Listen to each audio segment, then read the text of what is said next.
It's Thursday, February 8th. I'm Matt Harmon. Welcome to Ekeler's Edge. I always do that too. Yeah, you always do that. That's my intro. Even in person, we still have our mannerisms that we'll bring in. We'll make sure we'll put them in there for the show so you can feel like, hey, we're back in our studios at home. So, is it weird to be in person after, all this time of just seeing each other on Zoom? It's so much better being in person. It's so much better. So much better. Unfortunately, we live on different sides of the United States, so, we make it work though. But we'd rather do it this way. To be fair, we also did it on Zoom when we were in the same state.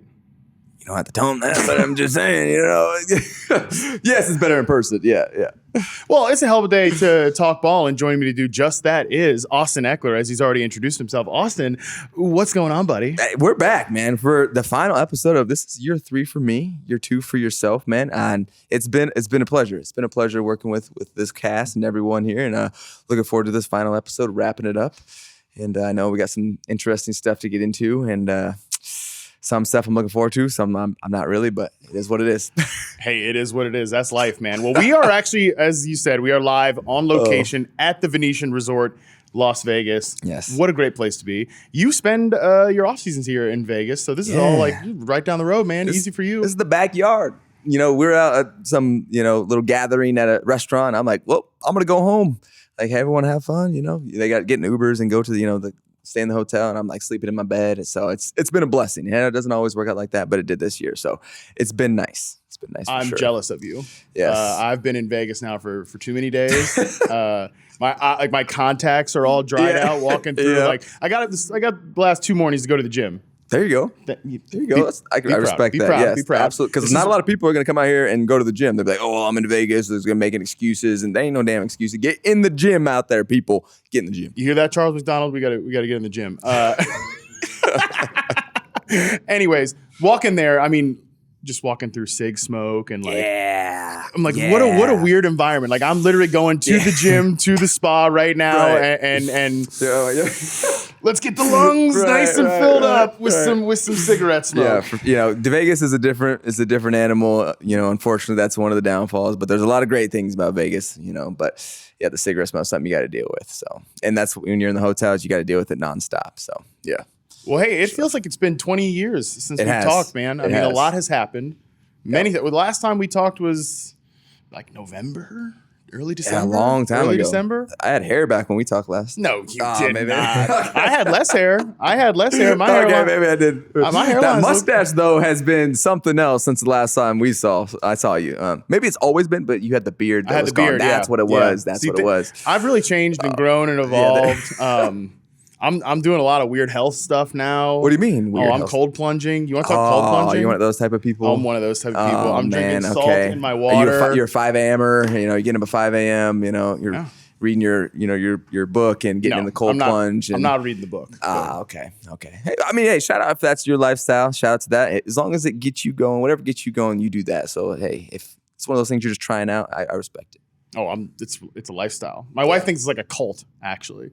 So. Well, yeah, I feel like that's kind of like, this is the following where it's like, oh, I'm a cold plunger. And it's like you're one of us now if you're in that group, like, nice. And there's like, I don't know, telepathic, like messages y'all send to each other like, yeah, bro. And like flexing the mirror and stuff. I don't know.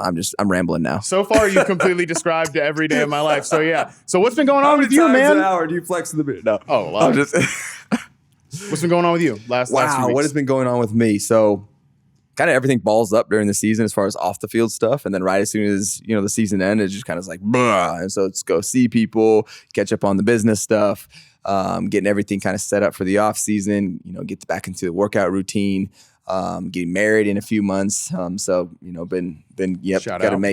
got to make the rounds, meet all the family and do all that. So it's been amazing. It's been really cool. I've been, continuing to work with my team now off the field, which I love all of them. They do a great job. We have a great chemistry, great culture. And so, we're just out here trying to make an impact on the world, through the foundation, through my app experience, fan engagement type stuff, right? I'm out here talking Radio Row, hanging out, fans do meet and greets. So it's just continue to be present, look for opportunities, grow yourself and learn from the mistakes.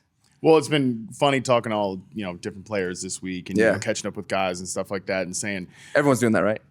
Well, some people are doing like, I'm taking it easy. This is where I got my vacation time in. And meanwhile, you're out here just like, all right, what else can I get involved in? Well, yeah. Maybe it's a problem. Maybe it's not. Let my fiance answer that.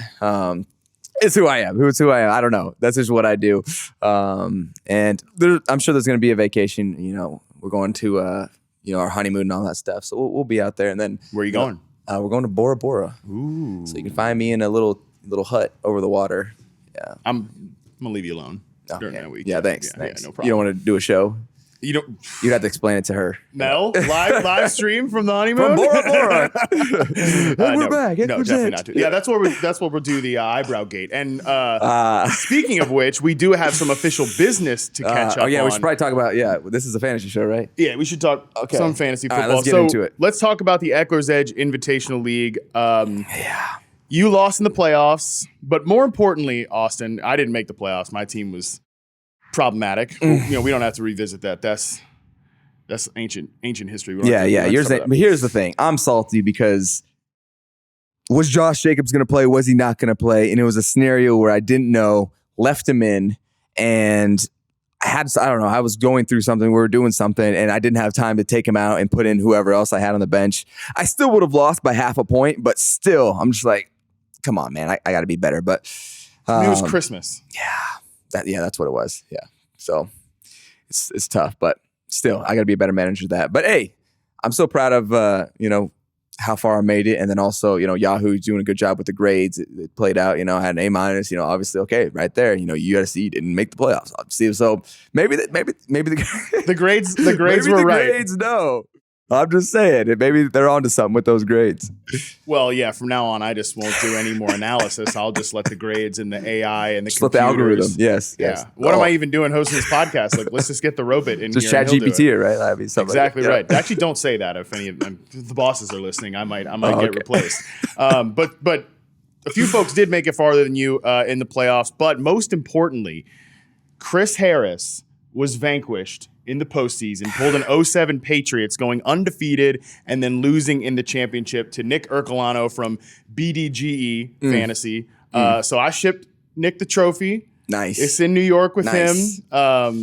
Knew that was not going to be. I went ahead and was like, yeah, we can just pull that box out of the attic because it's not going to stay here. I know I'm not winning this league. But the more important thing, congrats to Nick. Yeah, congrats. More importantly, though, the big thing we have to catch up on is indeed Eyebrowgate. In the preseason, you, for no reason at all, other than just you were feeling it in the moment, a listener sent in a bold prediction saying that both Lions running backs, David Montgomery and Jahmyr Gibbs, would finish inside the top 15 in Yahoo standard scoring, half PPR. And Austin just goes, no, that's never happened, never gonna happen. It had happened before. And I told you that the Saints example from 2013 or 2017. A decade ago, half a decade ago it happened. You're going from decade to half a decade. It's getting more and more recent. I said that was going to be a problematic thing for you. And sure enough, both Lions running backs scored inside the top 15. Jahmyr Gibbs is electric. Dave Montgomery was electric. And you now have to shave your eyebrows. So we're not going to do it today. Just if you're tuning into Ekeler's Edge, you're listening, you're watching, whatever.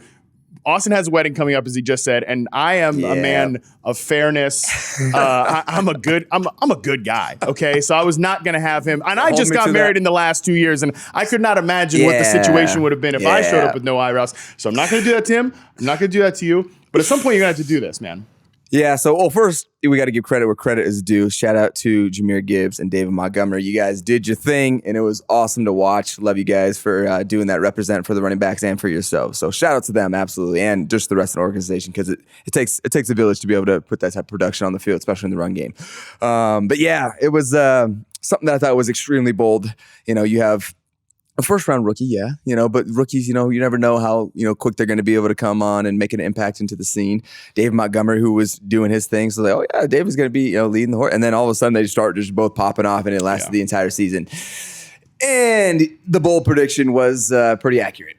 It was, what did they actually end up? What were the official rankings? I think if anyone can look it up, I'm pretty sure it was 11 and 14. So it was close. But again, man, that is incredible. That is an incredible performance. And like I said, I enjoyed watching these guys. At one point I was like, yep, it's inevitable. Like watching the way this team is rolling.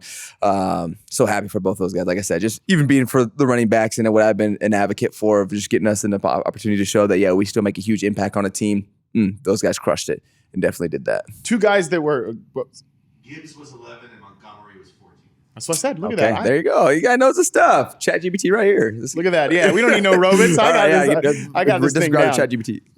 But it was really interesting too because they kind of embody like two different ways that you can find a running back, right? Because they draft Jahmyr Gibbs in the first round. Got a lot of criticism for that pick too, by the way. Like you trade up for a non-premium position when you have all these assets, and early on in the season, man, it was looking like they didn't quite have a real role for Jahmyr Gibbs. And the funny part is we broke that down on our show. ESPN ended up using it on like their live show when Jahmyr Gibbs started popping off saying like, yeah, Austin had these kind of notes for Jahmyr and now he's doing those exact things that Austin was saying he wanted to see. And then the other way, they find Montgomery as a free agent. So it's like they gave you two examples of where you can find value at that position. Yeah. And going back to what you were talking about, where you have two running backs that you're putting in position that are going to be playing together, and you're like, okay, well, how is this going to work out? How is this going to play? Well, they're running the ball like crazy over there. Like they're feeding these guys running the ball. And so it ended up making sense after you saw their game plan. That's one thing, like when you go into the draft, like, okay,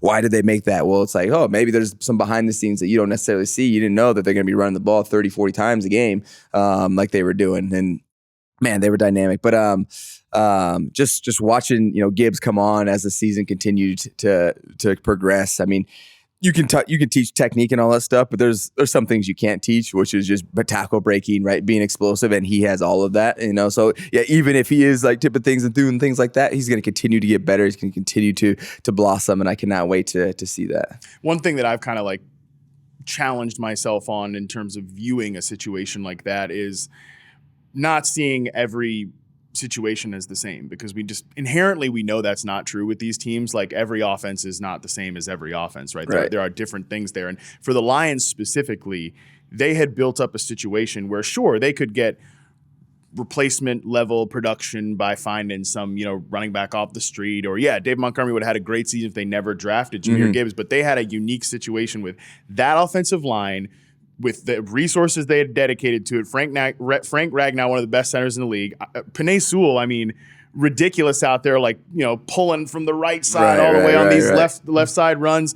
That was like I said, a unique situation where they were able to maximize something they had already invested in by then investing in Jahmyr Gibbs. And it's not too dissimilar, honestly, and we're going to talk about the Super Bowl, with what the 49ers did with Christian McCaffrey, another move that got a lot of criticism at the time, but he was able to take what was already a great ecosystem. And sure, again, you could get replacement level running back, whatever, but that investing in the position took it to yet another level. Yeah, and it's crazy what it did over there. And it goes down because each team has like this identity. Like we talk about identities, and when you see it play out, it's so beautiful to watch, and you see how it comes together. Like, now I get it. Like I can see it. Like, and it has a high level of play, and that's what we're all searching for. That's what we're all searching for. You either have it and you're trying to maintain it as long as you can, which is tough because there's different contracts and people getting paid and all of these different things. And if you're not in the situation where you're trying to draft, you're trying to find free agents, you're trying to piece it together with the coaches and all of that. And so it's the same thing every single year. You see the teams that rise to the top are ones that have that chemistry, have that culture, have their identity, and have the coaching staff around. They put it together, and it makes sense why these two teams are in the Super Bowl. We just did a first round mock draft for next year, of course. Like it's way too early. Damn February. And, do we even know the rookies' names right now? It'd be great. Let's do a little mock draft. The Super Bowl's not even over yet. Super Bowl's not even over yet. We're not even done with this season. We're already mocking for next season because, we're all just little screwed up in the head there with the fantasy football. So I put that. We love that. We love the passion. But I took Jahmyr Gibbs at the 12th pick in the first round, the final pick in the first round. And I know that there are definitely of last year, you're saying? Going into this year. For fantasy. Okay. Yeah, for a mock draft, right? Like, so you took him where? 12th pick, final pick of the first round. Okay. And I think it's interesting to think about him as a fantasy player for next year because he's not going to have the cleanest, most flawless profile that you look for in a first round back, right? Because he is sharing a backfield with David Montgomery, and everything went so perfectly this season. You wonder about just like, how it is in the NFL. You always say it. Every season is its own unique thing. And just because they were doing this past year, right. Maybe the touchdown efficiency is not there. Maybe they were able to keep their offensive coordinator. That's a big part of it. But still, some changeovers, things happen, whatever. Am I running a too thin of a margin for error with Jahmyr Gibbs as a first round pick? I think some people will argue that, but at the same time, for me, I think I want to double down on that ecosystem and view this guy as a first round pick next year. And it's so tough because even if you look at like my situation like this last year, like pretty much had all of the same pieces back, right? The whole offensive line was the same, right? They had the same receivers, and it's like, okay, look at our production. We had a couple changes here and there, but you never can tell. You never can tell. But even just looking at their scenario. Right. And okay, what are the pieces that are coming back? Obviously, no, David just signed his, like, I think 3 years. And then, Gibbs is a rookie. So it's going to be probably the same type of situation. Maybe, there's one that stands out more than others. But here's the thing, even going back to some of these other tandem backs, like even like when Zeke was there and Pollard were there and they were bouncing off of each other. And it's like both these guys are very productive. In my opinion, I think it makes for a healthier room, right? Because now you have two guys to rely on. And so it almost takes some off. As a competitor, you might be like, oh, no, I want you to take every single rep. But it's like longevity is definitely a thing that, is something that is talked about, especially in fantasy as well. So I think it's a great pick because even though they are going to be splitting, I think it helps them both out with their health, which that's 100%. But then also they can continue to play at a high level. And if they continue to do what they did last year, I mean, it makes sense because they're right there. I mean, are you taking David up in there as well? That's a tougher one, and again, it was only a first-round mock, so I'm not okay. So you're not on the hook for that one. I'm not on the hook for that one yet. I mean, definitely don't good. even hold me accountable for anything. I'm doing about next fantasy season in February. Yeah, but I think he's an interesting guy. Maybe maybe give you a third-round pick, something like that. I think so that's quite possible. You think Gibbs comes in is more of the primary there over time? I think so, just because he's younger. He does have the pass, like a little more pass catching role there, which is in fantasy pretty important. Yeah. But I love your point about how that the presence of Montgomery is not necessarily, it will be pitched as a negative because you're right. Fantasy managers are spoiled. Maybe want that guy to get every single touch. You've definitely felt that. They want everyone to be Chris McCaffrey. But you brought up Tony Pollard. I talked to him yesterday at Radio Row, and I asked him what was the number one thing you learned this season without Zeke. Like, you didn't have Zeke there. It was your backfield. What was the difference? For one, he said, hey, I wasn't even healthy until week 13, because he was coming off an injury. But two, it was I didn't know exactly what I needed to do to take care of my body as a feature back. How much I needed to get massages, how much I needed to get certain treatments and everything. It's a whole big change up that we on the outside, we just think yep, just plop him up into the next role, but there's a whole thing that goes into it. Yeah, and I've talked about this too. It's after my games, especially when I was younger, when Melvin would be there, I was I felt good after games. I'm let's go, baby. And then, started to transition to where hey, Austin, you're the feature, and it's my body hurts. I'm walking home and I'm going down the stairs sideways in the morning because my ankles, and it's my body is so beat up. And then they start bringing it off you in practice. It's that's great, but I mean the games where you're getting most of the pounding anyway. And so no, having that, I'm telling you, having that tandem definitely has helped. And not saying it can't be done. You can see a lot of backs who've had their own backfield for a while, but it definitely feels different on the body, no doubt. And so I think it could definitely be seen as a negative as far as, he's going to be taking his reps. But I think over time it actually is more positive because there's going to be more availability because of it. And that's really what we want. We want these guys, exactly, to be on the field and be healthy and be able to be productive and to just watch it, man. I mean, I'm excited to see that team next year. I'm excited to see you without eyebrows at some point. We will have to figure out when that gets done and how that gets done and what we can do about it. Yeah. But we're not going to do it today. Like I said, I'm a fair. It's definitely got to be post wedding for sure. Oh yeah, that's what as a married man, I'll give you this little tip here. Lock it in first. Yeah.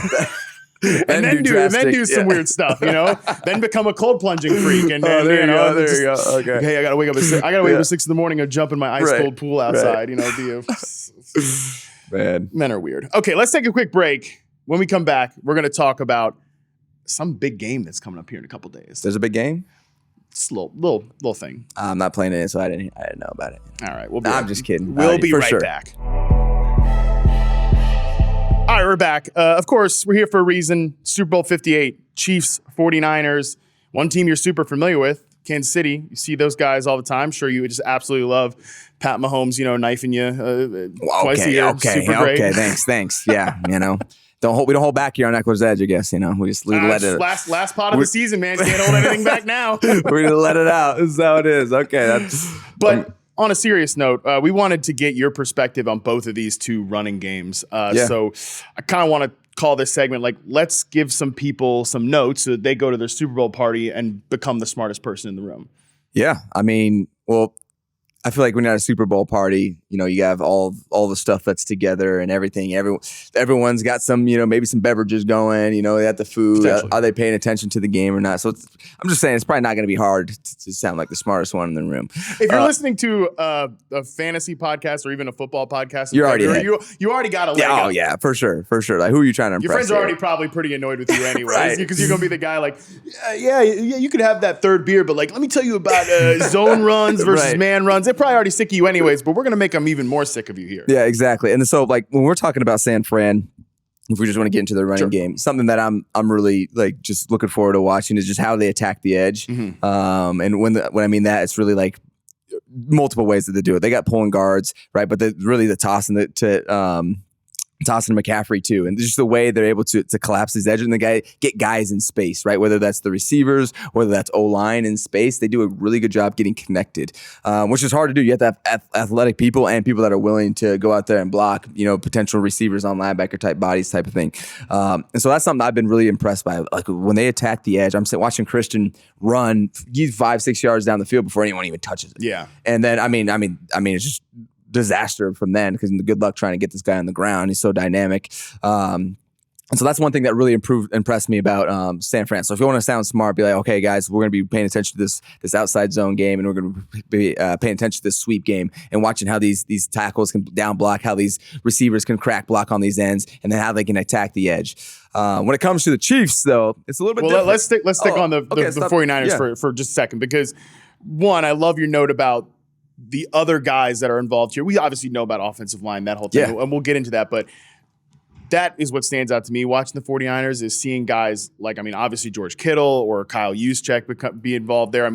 From a passing perspective, too, they're one of the most productive and most efficient teams out of multiple tight end sets, multiple running back sets. Like, they're one of the only teams. I think they have 370 passing yards out of 22 personnel. They're the only team with more than 300 this year, which that doesn't sound like a lot, but for that particular just 22 personnel, there's a lot of big people on the field, for those of you that don't know. And a lot of big people on the field usually means run. Right. But it isn't even just those big guys necessarily. It's the receivers. And, that's the position that I love to watch the most.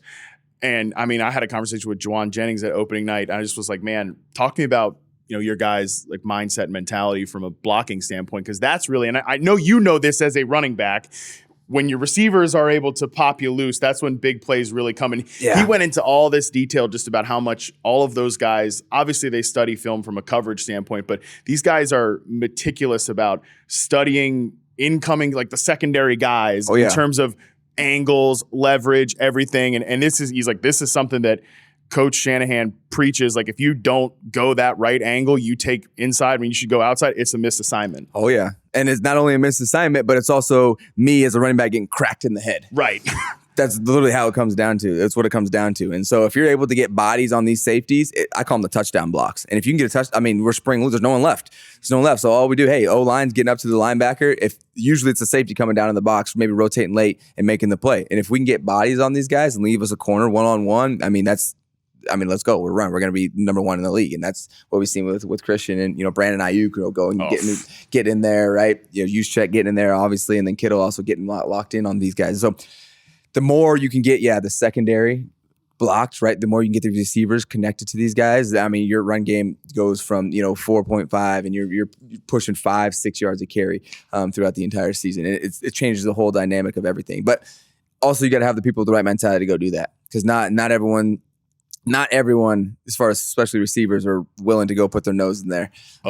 Because, hey, look, they get paid to catch the ball, and, that's what they think. That's where they think there's sometimes that it ends. And sometimes they see, hey, I got to block a linebacker, and that guy's really big, and I'm not that big. And so, you hear this business decision, but it's unfortunate sometimes. There was a play in the AFC Championship game where Rashee Rice, and he was doing the right thing. He was out there trying to block for Travis Kelce. Yeah. But he got lit up and just flew backwards. And that's going to happen. But it's funny, you definitely watch receivers as much as I do. You see some guys will do the little little touch. And then other guys is like, well, I know the camera's on me, so I'll really lay him out this time kind of too much. Yeah. There's a balance to it, and the there's Niners no balance. Guys, there's no balance. Man. Well, you can't do those. You can't do those two extremes. I need you in there. I need you, because if you don't, I'm literally getting smacked in the head. And it's it's detrimental. Now it makes our whole team look like trash. And so there is no balance. You get in there. That's got it. I need you to have that mentality. And if you're like, oh, I'm above that, then it's like, that's where I have problems. There's a balance between like, don't be trying to make a highlight block, like hold your block and absolutely. That's what I'm saying. Don't come be a hero and try to like flying burrito and just like you're flying through the air and Don't try to go viral for that stuff, man. Just do your job. You will get hurt. But no, your mentality has got to be like, I'm going to absolutely get connected to this guy. We'll say it that. And let's just talk Christian McCaffrey here real quick. Again, everybody knows he's a superstar, but he is similar, and I mean like the 10X version of what I said with Jahmyr Gibbs, where the 49ers were already this great run team, and they were particularly a great outside zone run team. That is where that offense has been buttering its bread for literally decades, and they're still doing it. They're still doing it. Top 3 in zone runs this year. There have been, I believe McCaffrey has one of the highest success rate among running backs on zone runs. But really, since he got there, they've also started to implement like more power runs, more man gap stuff. And that's where it's been, to me, watching this offense, like, you already have a good thing. Let's go get the best guy in the business and not just take it to another level, but start throwing more things at people. I mean, when you add layers to your run game, I mean, it's basically impossible to defend. I mean, you're gonna you'll be able to stop it here and there, but when you have guys up front that can actually do pull schemes, right? Guys that can run on the edge, guys that can zone block, guys that can block a duo, guys that can do some misdirection. I mean, that's why they're in the Super Bowl, right? Yeah. They have the guys do it up front, and that's why, and they have the runner who's getting it done as well, and pair that with the passing game that they have going on, where they have these dynamic guys on the outside as well that are playmakers as well. It makes sense. And then, we haven't talked about their defense, which is pretty good as well. So, I mean, they got it all. They got it all right now. They got all the pieces, and like I said earlier, it makes sense why both these teams are in the playoffs and then have made it all the way to the end. So let's talk Kansas City, and specifically, I want to talk less so structurally with their run game. We can throw some of that in there, but I want to know just what you think of Isaiah Pacheco as a player, because it's really fascinating, right? Like great fantasy pick this year. Mm-hmm. He was running back 13. He scored a bunch of touchdowns, caught 7 passes in week 17 when it was championship time. Like he won a lot of people. I believe he was on Chris Harris's undefeated team. He won a lot of people some titles. But if you actually dig into the nuts and bolts of their run game from like a success rate standpoint, it's not the most consistent run game. And I always think of you when we talk about Pacheco, because I remember the first time we talked about him, I don't know if you remember this, last year, you were like, this number 10, like what's the deal with this guy that he just was kind of popping on the scene? I was like, he actually made the roster as a kick returner, and now he's starting to get more reps. And you go, he kind of runs like a kick returner a little bit. And I've always thought about that as people talk about his running style and how angry and aggressive it is. Right. So what have you seen from him just kind of diving into his game? Yeah, he's still got that kind of that methodology in his run. And when I say runs like a kick returner, kick returners are absolutely fearless. These guys run full speed at other guys running full speed, and they don't slow down. And if you I remember I used to play kick return. I'm running like a running back where I'm trying to make cuts and jukes, and I'm losing my momentum, and I'm getting teed off on, and then I'm down. When it comes to kick return, even if you watch Cordell Patterson run, it is there's no slowing down. You're a little high. You're running, but it is aggressive, and there's nothing stopping you. And he's just been able to do that and break tackles and run through people and just stay up and keep his legs going. And then it just shows, and that's what's continue to make him as successful he's been. And so he still has that same mentality, still has that type of stature to the way he runs. And so I think it's still the best way to kind of describe it. When you watch these returners go and just hit, which is it's crazy to me, because I'm like, heck no. After I was back there, I'm like, I can't. This is not the place for me. I'll block for that guy, but I ain't this type of runner. I'm trying to make a move, things like that.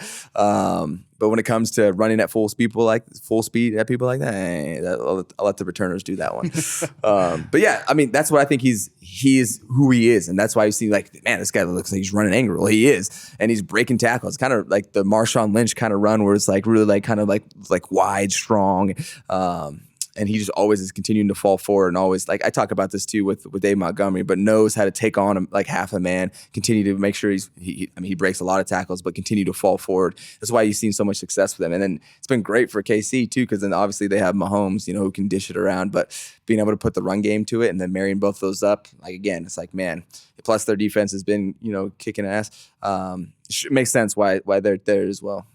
Yeah, something I've pushed back on is kind of this idea that, oh, this is the worst Chiefs team that's made it to the Super Bowl. That's kind of like the narrative or whatever. But it's just, to me, it's just a different team. Yeah, it's an absolutely different team because you're seeing a lot more, in my opinion, a lot more success in the run game that we haven't seen in the past because Mahomes has been dishing it out to these receivers. And even then, or Kelsey, even then, I feel like, Mahomes still he's running around on his feet. He's making it happen with his feet, which is the most annoying thing playing him, by the way. Yeah. It's like, come on. It's like 3rd and 15. And this guy just running for a first down. Like, come on. But, that's part of his game and it's one of his strengths. So he can get it done on his feet. Now he can get it done finding Kelsey and getting it done through the air. But then now you add this run game and that's their identity now. I feel like it's been like, hey, let's run. But then also we have, Mahomes to really dish it out. And then their defense has been getting stops for him. So, they're going to score points with how dynamic they've been in the red zone and how creative they are with everything. And then Kelsey also always comes alive, and Pacheco's been punching him in the end zone too. So it's been a good dynamic for him. And the week, it's like, what do you mean this is the worst, Chiefs team? That doesn't even make any sense to me.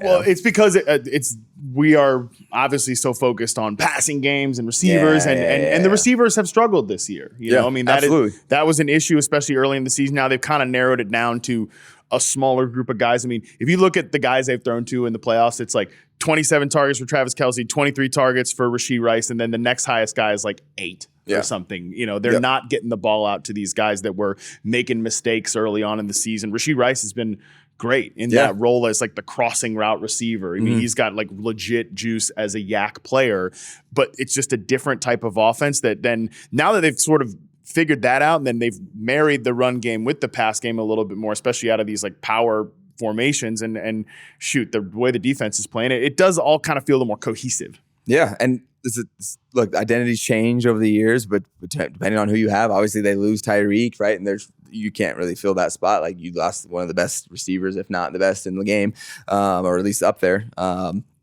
And then it's like you can't replace that. So you're trying to find different spots. But hey, we found success here with our running game. So that's the way football works, right? You change dynamics, but if you have a lot of great players and you can marry that with coaches that know how to use your strength of your offense or the strength of your team, then you're still going to find success. And so that's what they've been able to do. That's why they've been in the situation that they have. They have great players and they have the great staff, and it seems like they have a great culture, and they've been able to continue to maintain that for the last 6 years. Yeah, I wonder if we're going to get to a point where, and I've said this, I think on the Tuesday pod with Nate Tice, like we're going to get to the point where they're going to be like the Patriots, where what's wrong with the Patriots in September? What's wrong with the Chiefs in September? It's like, who gives a damn? Like call me in January. You know what I mean? Like we did it this year. I know I did it. And like we're stressing about the Chiefs or whatever. Like, wake me up in January. I'm not going to waste my time. Absolutely. Any other things on this game? Any other predictions you want to get out here? Ooh, for me, I'm just hoping that, when we talk, Super Bowl MVP, I'm hoping I see either Christian or Pacheco there. That's what I'm hoping for.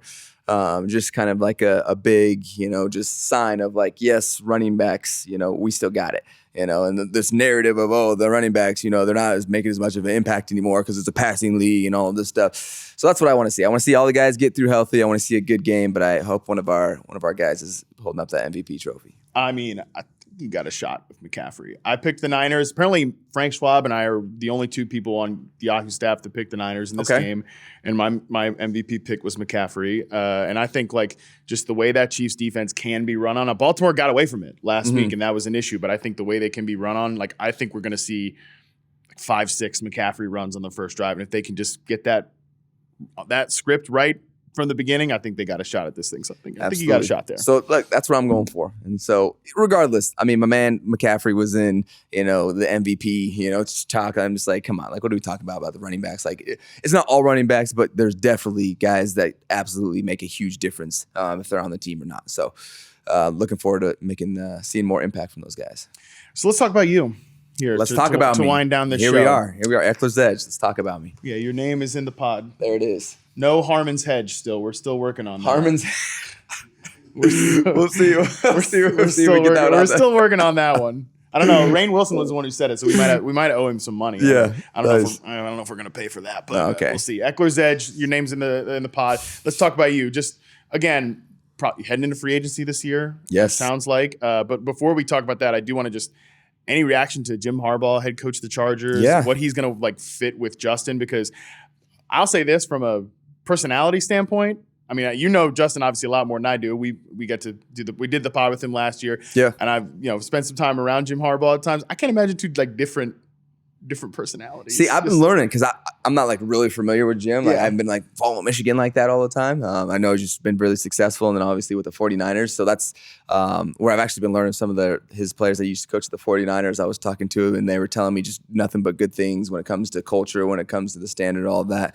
Obviously, we have different personalities. People have different personalities, so things need to mesh. It's not just a plug and play, and all of a sudden now you're successful. Like it takes. To be clear, I'm not saying it's a bad thing. I'm just saying. No, I'm just saying in general too. Like I think it's great from a standpoint of people who respect him. Obviously, just won the national championship with Michigan as well, so that's amazing. But now it's like it takes the village. Like we got to get buy-in from the players, got to get buy-in from the rest of the team, from everybody on whatever the standard that he's trying to set and whatever the culture that he's trying to set to go out there and actually execute now and actually be that team that we're having these expectations to be.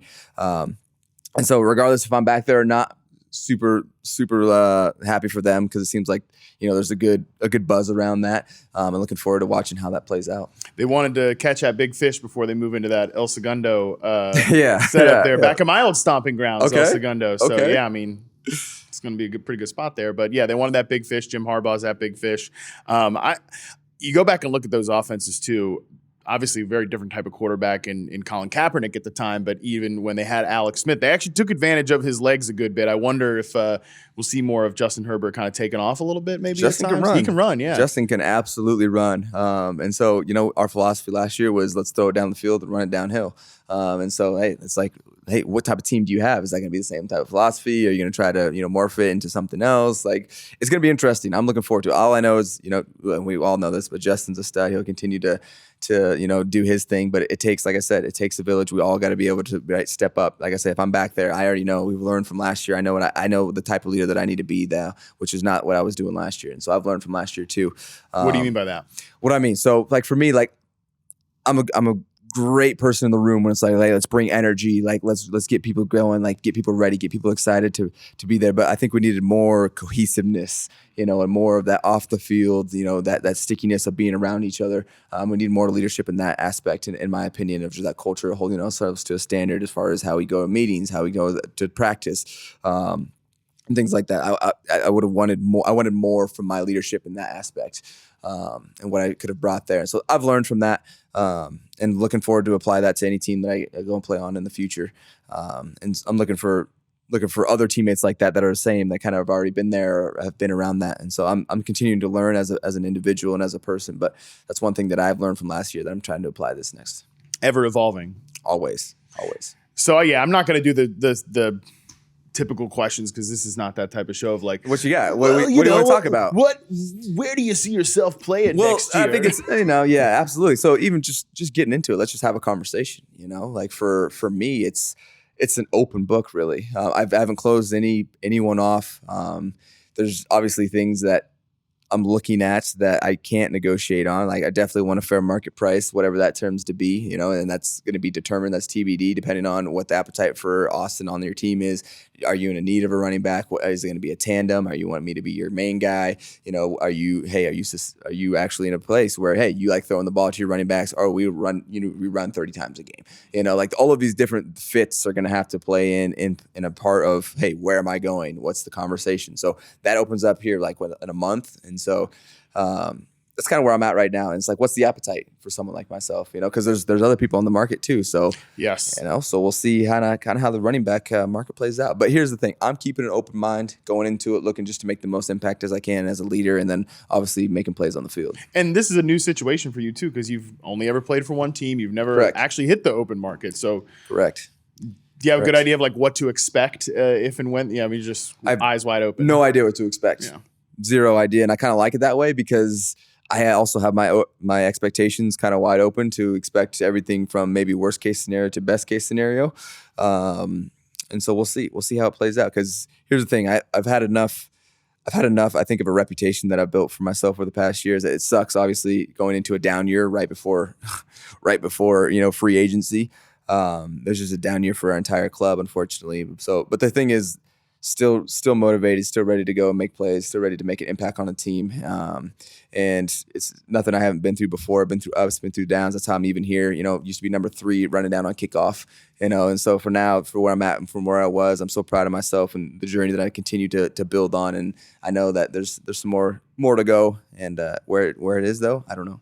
Hey man, like I said, I'm proud of you too, not just because of the career you had, but like I said this to you at one point during this season, that it's one thing to come on Ekeler's Edge Yahoo Fantasy Football Show when you're the number 1 running back, but when you're having the season that you had and you're banged up, and I mean, like that's another thing too. And how healthy were you down the stretch? Did you feel like you were 100%, man? Or no? Here's the thing: you're never 100%, never 100%. Yeah. And then when you go through injury, you're trying to rehab injury by also getting tackled and going through the stuff that injured you, and so it's kind of counterproductive.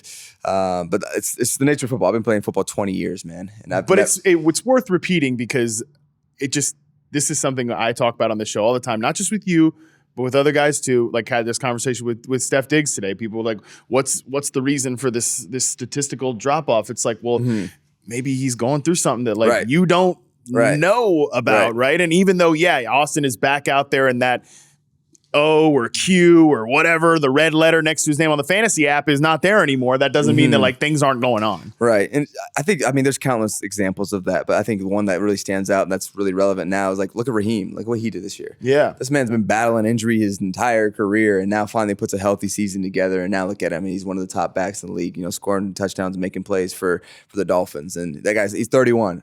Dude's 3 years older than I am. And so it just goes to show everyone's got kind of a different scenario.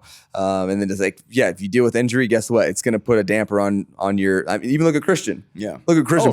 Put a healthy season together. Dude is the best, like hands down. But, he's been battling injuries. Like, okay, like, he's getting in his rhythm, but when he's healthy, he's good. And he's kind of dealing with stuff. And so it's like, this is football. This is not, this fairy tale of like, oh, this is Austin Ekeler. This is what he's going to do because he did it last 2 years. Like I have to go out and do it again. And there's going to be factors that play into this game that we can't control. And it's unfortunate, but it's the nature of the game. And so for me, dealt with some injuries, dealt with high ankle sprained my other ankle and just dealing with, as a runner, I told you I'm walking down my stairs sideways in the morning because I'm like, get these ankles going. That's one thing I always complain to my fiance. I'm like, never again. We're not getting stairs. No more stairs. No more stairs. No more stairs. One floor. One floor from here on out. I can't do it in the morning. But those are things that the people on the outside, it doesn't matter to them. It doesn't matter to the clubs either necessarily on game day. Right. Like it's just like, are you winning or you're not? Yeah. And so it's one of those things where, you can't control, but hey, you continue to put your best foot forward, try to get back as healthy as you possibly can and try to do the best that you possibly can. And that's where I'm at right now, where body's back, healthy, ready to go, get back into training and get ready for next season. Yeah, last thing there, like you mentioned, just roll, like tandem back, running, receiving, the whole thing. Where do you kind of see Austin Ekeler at this point in your NFL career? Like, where do you see yourself from a role perspective? I can see myself in both, kind of like if it was the same of what I just went through, where it was like, hey, maybe you have some other guys that you like in the room, but you want me to come and be more of your feature main back like I just went through with Josh and I and Isaiah. I could see myself in that position. I could also see myself in the same position where I was before, like with Melvin. And then, I was like, we were like a split kind of like what you saw with David and Jameer. I see those two scenarios really being the primary position I'm playing in. And if it's anything other than that, then, it's like, okay, well, what the heck? Like I probably am looking at a different team, Yeah. That makes a lot of sense. And I'm sure that you'd feel a lot better after game day if maybe in one of those tandem type situations. Well, I mean, that's not even a question. That's just statistics. And that's just, what am I talking about? Just the nature of football, right? If you take less reps, take less carries, you're, less prone to get injured. Like you're going to feel better. If you're taking them all, absolutely you're going to feel like. Well, you got a lot of names on the running back market, like you mentioned. The current guys that are going to hit free agency, and we'll see what happens. Maybe these guys come back on the team, but whatever. You, Derrick Henry, Josh Jacobs, Tony Pollard, Saquon Barkley, like it's a lot of the same names from last year because of the franchise tag, but at the same time, then there's going to be guys like you, guys like Derrick Henry. I mean, did you see the Derrick Henry thing where like he's literally giving an address to the stadium? Like somebody handed him a microphone and did you see this at all? I saw that he was giving his farewell to address the fans and even like he was going on and like thanking the cooking staff and the janitors. And some reporters like, why are you thanking everybody? He's like, why wouldn't I thank everybody? But what blew my mind is like, he's not retiring. He's just a free agent. And he's just there's no conversation about like, yeah, maybe we bring you back on a lesser deal. That was it's crazy to me. I don't know. Hey, he's just a thankful guy. He's thinking of the staff that's helped him get all the way through the season. I mean, come on, like give the guy a break. I'm not saying it's a bad thing. I just thought it was mind blowing that like they're not even gonna have any pretense of like maybe he's back there. He's just saying like goodbye this. So here's the thing: you never want to close any doors if you don't have to. If it could potentially be a landing spot for you, because then it's just now it's awkward. And maybe they've had those conversations. We don't know. Maybe there's like, you know what, we're gonna go in a different direction this offseason, and maybe that's the case. Maybe he wants to. Maybe he wants to, and saying it without saying it. True. So we'll find out here in about a month when everything opens up. Well, it's very fascinating, and doesn't sound like there's going to be like a first round draft pick in this running back class either. By all the draft people that at least I talked to, so no Bijan Robinson, no Jahmyr Gibbs, right, McDonald? That's right. There's only one Bijan. Indeed. But it doesn't sound like there's like he's a Falcons fan. Okay. But it doesn't sound like there's like a first round draft pick in this class. So maybe that opens up more opportunities for these guys on the free agent market. Well, Austin, I think that's going to do it for this season of Ekeler's Edge, for this show. Damn Super Bowl coming up. Yep. Free agency coming up. Yep. A lot of things are about to happen. But man, again, it's been awesome to do this show with you. You've been an incredible podcast partner. Everybody working on this show has been fantastic. Yes. We said we were going to have a better year than 2022. And in my opinion, I think this was an even better year this year. Yeah. It takes a lot to put on the show. So thanks to everyone that's been involved, all the producers, everyone doing discovery for us, helping us put together scripts, all of that, film, editing. And so, yeah. And then us coming in up here, and we get to do the easy part, in my opinion. Yeah, dude, for sure. I always think that it's like, yep, send the audio into Colin, and then I'm out of here. Right, and that's enjoy it. the rest of your day. I'm just gonna go wander around. Yeah, I'm gonna go watch, the game, or look at my team and stuff like that. Wander around. I go do other work. Blanky and I get on it, dude. I will say there was one like Saturday, it wasn't a full Sunday, so it wasn't on the hook for an article, wasn't on hook for a podcast that night, and it was. Dude, it gets cold there in Virginia. It ain't like LA. So I was at one point watching a game with the blanket on. I thought, this is what Austin was talking about. This is exactly what Austin he was talking about. How he thinks all the fans watch under their blanket. Under the blanket. So like, geez, these guys really are not really running the ball well in the cold there. It's a bunch of soft NFL players. What is going on here? Didn't have any hot cocoa, though, but I did have a moment of self-loathing under that blanket, thinking like, thank God Austin Ekeler is not seeing this right now. Hey, I still respect you. We need everyone that, hey, if you do sit under a blanket and you drink your tea and your hot chocolate, we appreciate you watching, appreciate your support. I just think it's funny because I'm out there just freezing, playing in the cold, and you guys are out here just, just giving me all these critiques that you need me to do, and you're over here, yes. But anyway, I digress. It's been an amazing show. I've had so much fun with this, and so who knows what's going on in the future, but regardless, best wishes for you and everything. And then right back at you, man. Yeah, man. It's going to be great. I can't wait to follow everything that happens from a football standpoint, the off season, everything. I'll be checking in on you, making sure everything's okay. Yeah, I mean, I always see your clips. You're all over the place. So, and I work with some people in the fantasy, but you work with Matt. Like, you're a celeb, man. I don't know if you know this, but people like, I got someone on my team who really looks up to you. He's like, yeah. He's one of my guys that does like a lot of my operating. His name is Alex. Oh, well, shout out to Alex. He's got his own page, got his own like Discord, like 60,000 followers and stuff like that. So he's been doing a lot of stuff on Twitter. And he's like, Matt? Yeah. He's like, oh, yeah, I follow a lot of Matt's stuff. So just know, you're making an impact out there. Keep going, man. Yeah, you too, man. People know who you are when I say I do a show with Austin Ekeler. They're like, I'm familiar. Oh, I know that guy. Familiar with his work. Yeah, so we must be doing something right. We're making an impact. That's what it's about, right? Yeah, we're doing something right, man. And this show has been great. Love doing it again. Like I said, best wishes to you. Likewise. To Mel, to the whole wedding. Thank you. Good luck, man. To my eyebrows, good luck. And we will discuss the eyebrows. We will have to get this done at some point because a bet's a bet, man. Whether you just, I don't know, send in a video of you shaving them off and we post it on Twitter, it goes super viral, or we get back together. I don't know. I mean, shoot, I'll fly out there to California, shave your eyebrow, or to Vegas, that's something that's flying out for. Well, Yahoo's gonna pay for it. I'm not paying for it. I'm not paying for it. All right, hey, yeah, it'll exclusively live on Yahoo's platform. There you go. On that note, there you go. It's been a hell of a time. Appreciate y'all. We will be back. Well, I'll be back on the show with Andy Behrens on Monday morning recapping the Super Bowl. Yeah, either Andy or Scott. I don't know. I will be there. Somebody else will be there. It's going to be a great show. Shout out to Austin Ekeler. Shout out to all of you out there. We'll see you next time. Until then, we're out.